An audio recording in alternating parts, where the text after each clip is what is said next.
Ladies and gentlemen, this is Adarsh and welcome to My Gonadi. മലയാളത്തിൽ നിന്ന് എല്ലാവരും wait ചെയ്തിരിക്കുന്ന ഒരു ത്രില്ലർ സീരീസ് ഇപ്പൊ OTT-യിൽ വന്നിട്ടുണ്ട്. വെയിറ്റ് ചെയ്തിരിക്കാൻ കാരണം one and only Jeethu Joseph. Jeethu Joseph ആണ് ഷോ റണ്ണർ എന്ന് വെണ്ടയ്ക്ക വലിപ്പത്തിൽ എഴുതി കാണിച്ചിട്ടുണ്ട്. പോരെ, ഹൈപ്പ് കേറി കേറി എങ്ങോട്ട് ഇത്. സോ അറിയാലോ, ഒരു വീടിന്റെ ചുമരിൽ ജീതു ജോസഫ് പടം അല്ലെങ്കിൽ ജീതു ജോസഫ് എന്ന് എഴുതി കാണിച്ചാൽ തന്നെ അവിടെ എക്സ്പെക്ടേഷൻ സ്കൈ ഹൈ ആണ്. അതുകൊണ്ട് തന്നെ ഇതൊരു ക്രൈം ത്രില്ലർ ആണെന്നോ അല്ലെങ്കിൽ ഒരു sweet of the edge thriller ആണെന്നോ ട്വിസ്റ്റിക്ക് മേലെ ട്വിസ്റ്റ് ഉള്ള സീരീസ് ആണെന്നോ വിചാരിക്കരുത്. This is a psychological thriller. One star cast ഉള്ള ഒരു സീരീസ് ആണ്. നമ്മുടെ Kamboji star Vineeth bro. So ആളെ കാംബോജി സ്റ്റാർ എന്നൊക്കെ പറഞ്ഞ് കളിയാക്കിയാലും അണ്ണൻ എന്താണ് ഏതാണ് എന്നുള്ളതൊക്കെ എക്കോ കണ്ടവർക്ക് വളരെ വ്യക്തമായിട്ടുണ്ടാവും. ഇപ്പോഴും കിടു പെർഫോമർ ആണ്. മീന, ഹക്കീം ഷാജഹാൻ, നമ്മുടെ അനിഷ്മ എല്ലാവരും ഉണ്ട്. വൺ സ്റ്റാർ കാസ്റ്റ് ആണ്. സോ ഒരു കൊച്ചുണ്ട്. ആ കൊച്ചിന് കണ്ടിന്യൂസ് ആയിട്ട് നൈറ്റ് മേഴ്സ് വരികയാണ്. ഒരു പച്ചക്കള്ളനല്ല, പച്ചക്കണ്ണൻ ആ കൊച്ചിനെ സ്റ്റോക്ക് ചെയ്യുന്നുണ്ട്, ഫോളോ ചെയ്യുന്നുണ്ട്, കൊല്ലാൻ നോക്കുന്നുണ്ട്. ആ കൊച്ച് ഓൾറെഡി ഒരു ട്രോമയിലൂടെ പോയിക്കൊണ്ടിരിക്കുന്ന ഒരു ക്യാരക്ടറാണ്. ഒരു ഹോണ്ടഡ് പാസ്റ്റ് ഉണ്ട് ആൾക്ക്. അപ്പൊ ഇത് ആള് ഹാലൂസിനേറ്റ് ചെയ്യുന്നതാണോ അതോ റിയൽ ലൈഫിൽ നടക്കുന്നതാണോ അത് പറഞ്ഞു പോകുന്ന സീരീസ് ആണ് റോസ്ലിൻ. ആദ്യം തന്നെ പറയാം, this is actually nice. 6 episode ഉണ്ട്, 3 മണിക്കൂറിന്റെ സീരീസ്. നൈസ് ആണ്. പക്ഷെ സൈക്കോളജിക്കൽ ത്രില്ലറിന് ഒരു ബെഞ്ച് മാർക്കാണ് അല്ലെങ്കിൽ വൺ കിഡുസാനോ ആണ്, next wonder of the world ആണ്, അങ്ങനെയൊന്നും പേഴ്സണലി എനിക്ക് തോന്നിയില്ല. This is A nice one. അവിടെ ഫുൾ സ്റ്റോപ്പ് ഇട്ടു ഞാൻ.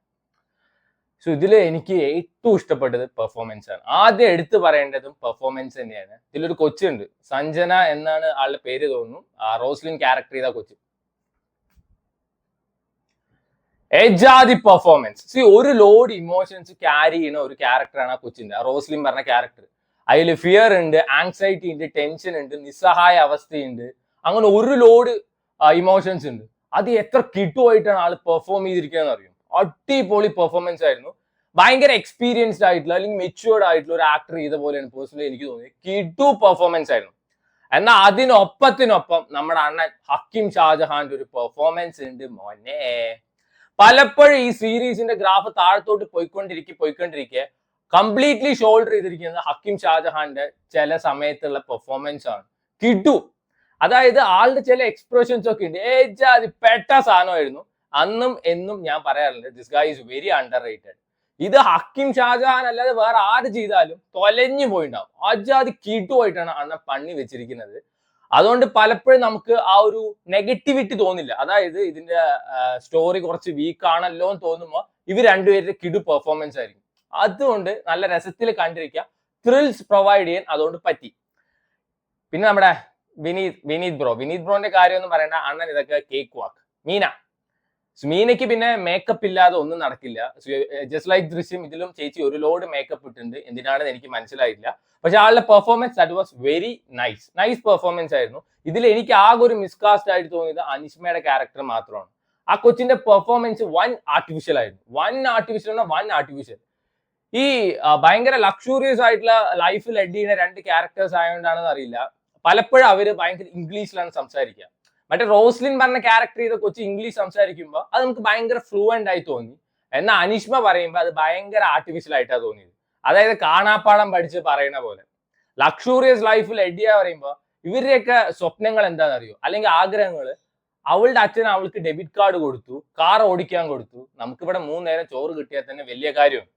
ഈ സീരീസ് തുടങ്ങുന്ന സമയത്ത് ജയറാം ഏട്ടന്റെ വിന്റർ സിനിമയില്ലേ, ആ സിനിമയുടെ ഒരു മൂഡ് സെറ്റ് ചെയ്യാൻ, ഒരു ഹൊറർ മൂഡ് സെറ്റ് ചെയ്യാൻ ഈ സീരീസിന് പറ്റിയിട്ടുണ്ട്. ഞാൻ നോക്കുമ്പോൾ കിടു സാധനം. പക്ഷെ പോകെ ഈ കണ്ടിന്യൂസ് ആയിട്ട് കാണിച്ച സീൻസിനെ കാണിക്കുമ്പോൾ അത് ഭയങ്കരമായിട്ടൊരു ഇറിറ്റേഷനിലോട്ട് പോയി. അതായത് ഈ കൊച്ചു ഹാലൂസിനേറ്റ് ചെയ്യുന്നതാണെന്ന് ആദ്യം നമുക്ക് മനസ്സിലാവില്ല കുറെ സീൻസ് ഒക്കെ. കാരണം ആ ത്രിൽ പ്രൊവൈഡ് ചെയ്യാൻ ഈ സീരീസിന് പറ്റിയിട്ടുണ്ട്. പക്ഷെ വീണ്ടും അങ്ങനത്തെ സീൻസ് കാണിക്കുന്ന സമയത്ത് I find that very irritating. കാരണം നമുക്കറിയാം അത് ഹാലൂസിനേറ്റ് ചെയ്യുന്നതാണെന്ന്. പിന്നെ ക്ലൈമാക്സിലോട്ട് പോകുന്ന സമയത്ത് ക്ലൈമാക്സ് ഭയങ്കര ഒരു ഫോഴ്സ് കുക്ക് ചെയ്ത പോലെ തോന്നി. അതായത് ശരിക്കും ഒരു സൈക്കോ ക്യാരക്ടർ ആ ഒരു രീതിയിൽ പോണതിന് പകരം ഇത് വേറൊരു ട്വിസ്റ്റ് കൊണ്ടുവരാൻ, എനിക്കും ജീതു ജോസഫ് ടാഗ് ലൈൻ ഉള്ളതുകൊണ്ടാണ് തോന്നുന്നു, ഒരു ട്വിസ്റ്റ് കൊണ്ടുവരാൻ നോക്കി. എനിക്ക് അത്ര ഇമ്പാക്ട് ഉള്ള ഒരു ട്വിസ്റ്റ് ആയിട്ട് തോന്നിയില്ല. I find that hard to digest. അതൊരു ഹാർഡ് ടു ഡൈജസ്റ്റ് ആയ പോലെ എനിക്ക് പേഴ്സണലി തോന്നി. അതിന് പകരം ആസ് യൂഷ്വൽ രീതിയിൽ കൊണ്ട് എൻഡ് ചെയ്യുന്ന വെച്ചാൽ things would have been better. ഒരു ജക് ജക് ജക് ജക് മ്യൂസിക് ഒക്കെ ഇട്ടിട്ട് ഒരു ത്രിൽ അടിപ്പിക്കുന്ന രീതിയിൽ എൻഡ് ചെയ്തിട്ട് വെച്ചാൽ കുറച്ചും കൂടി നന്നായേനെ. ഇതിലത്തെ പാട്ടും പരിപാടിയൊക്കെ അത്യാവശ്യം കൊള്ളായിരുന്നു. പക്ഷെ ക്ലൈമാക്സ് ദ ട്വിസ്റ്റ് അതെനിക്ക് ഭയങ്കര ഫോഴ്സ് ചെയ്ത് കൊണ്ടുവന്ന പോലെ തോന്നി. അതുകൊണ്ട് എനിക്ക് ആ ഭാഗം വർക്കായില്ല. ഓവറോൾ ഇതൊരു നൈസ് വൺ ആണ്. അതാ ഞാൻ പറയാൻ കാരണം. കുറച്ചും കൂടി നല്ല രീതിയിൽ ടുവേർഡ്സ് എൻഡ് ഒന്നും കൂടി നന്നാക്കിയെന്ന് വെച്ചാൽ തിങ്സ് വുഡ് ഹാവ് ബീൻ ഇവൻ ബെറ്റർ എന്നുള്ള രീതി എനിക്ക് തോന്നി. സോ വേണ്ടവർ കണ്ടു നോക്കുക. 6 എപ്പിസോഡേ ഉള്ളൂ, ഏകദേശം 3 മണിക്കൂറോളം ഉണ്ട്. So try it out. Roslin is available on Jio Hotstar.